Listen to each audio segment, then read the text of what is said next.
সকাল বন্ধুরা, আশা করি সকলে অনেক ভালো আছেন। আপনারা ডিম আলু দিয়ে অনেক রকম রেসিপি তৈরি করে খান, কিন্তু এরকমভাবে এই ডিম আলু দিয়ে এই রেসিপিটা একবার তৈরি করবেন, দেখবেন খেতে কেমন লাগে। প্রথমেই আমি আলুগুলোকে সিদ্ধ করে নিয়ে একটা কুর্নির সাহায্যে এইভাবে ভালো করে কুড়ে নিচ্ছি।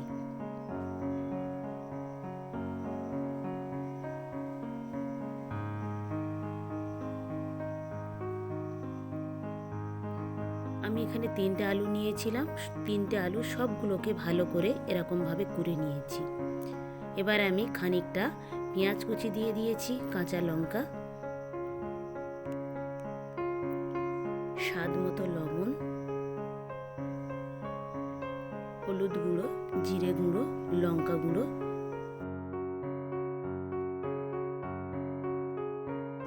সব শেষে আমি এখানে কটা ডিম ভেঙে দিয়ে দিচ্ছি। দিয়ে এটাকে আমি খুব সুন্দরভাবে ভালো করে একটা চামচের সাহায্যে মাখিয়ে নিচ্ছি।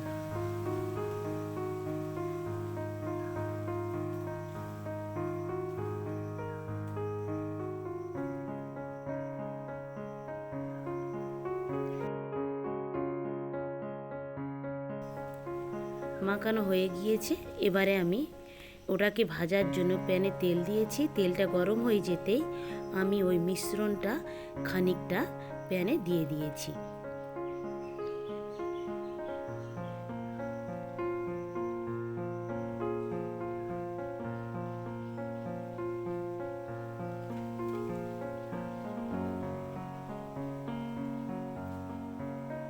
তবে এটা উল্টাবার সময় আপনারা সাবধানে উল্টাবেন, ভেঙে যাওয়ার সম্ভাবনাও থাকে, অনেক বেশি পরিমাণে এটা ভেঙে যাওয়ার সম্ভাবনা আছে। সেই জন্যে খুব সাবধানে আপনারা এটাকে উল্টাবেন। আর যদি পারেন তাহলে এখান থেকে আপনারা উল্টানোর আগে এটাকে ভালো করে কেটে ছোট ছোট টুকরো করে তারপরে উল্টাতে পারেন। আমি এখানে দুটো খুন্তির সাহায্যে এটাকে আমি উল্টে দিয়েছি। এবারে আমি আমার সাইজ অনুযায়ী আমি এটাকে ছোট ছোট টুকরো করে কেটে নিচ্ছি। আপনারা উল্টানোর আগে এই রকমভাবে কেটেও নিতে পারেন।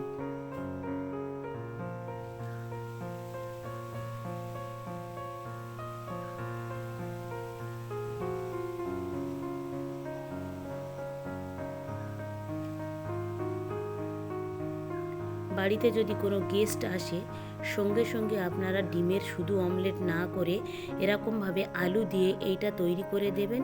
খুব স্বাস্থ্যকর এবং খেলে খুব তৃপ্তি পাওয়া যাবে। এক এক করে সবগুলোকে তুলে নিয়েছি। এবারে আমি রান্নার জন্যে প্রথমে প্যানে তেল দিয়ে দিয়েছি, কটা শুকনো লঙ্কা, গোটা জিরের ফোড়ন দিয়েছি। এবারে আমি এখানে পেঁয়াজ বাটা দিয়ে দিয়েছি, দিয়ে এখানে ভালো করে আমি নাড়াচাড়া করে নিচ্ছি।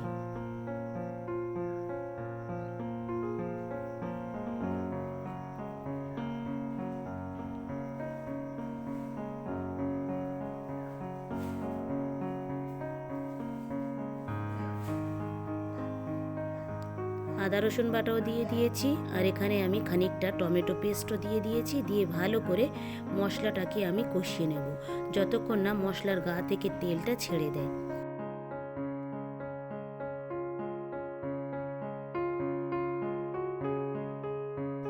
হলুদ গুঁড়ো, লঙ্কা গুঁড়ো, জিরে গুঁড়ো, স্বাদ মতো লবণ দিয়ে একটু ভালো করে নাড়াচাড়া করে নিচ্ছি।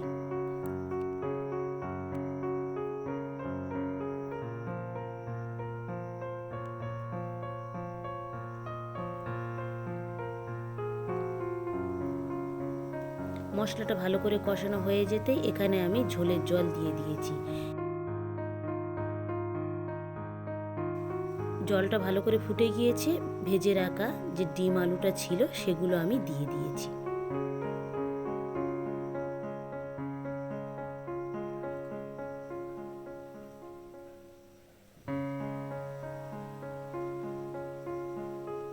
খুব সুন্দরভাবে ফুটিয়ে নিয়েছি। নামাবার আগে দুটো গরম মশলা থেতলে দিয়ে দিয়েছি। আপনারা চাইলে এখানে একটু ঘিও ব্যবহার করতে পারেন, কিন্তু আমি আজকের আর এখানে কোনো ঘি দিলাম না, শুধুমাত্র গরম মশলাটাই দিয়েছি। এবারে একটু আমি এটা একটা ঢাকায় ঢেকে দিচ্ছি।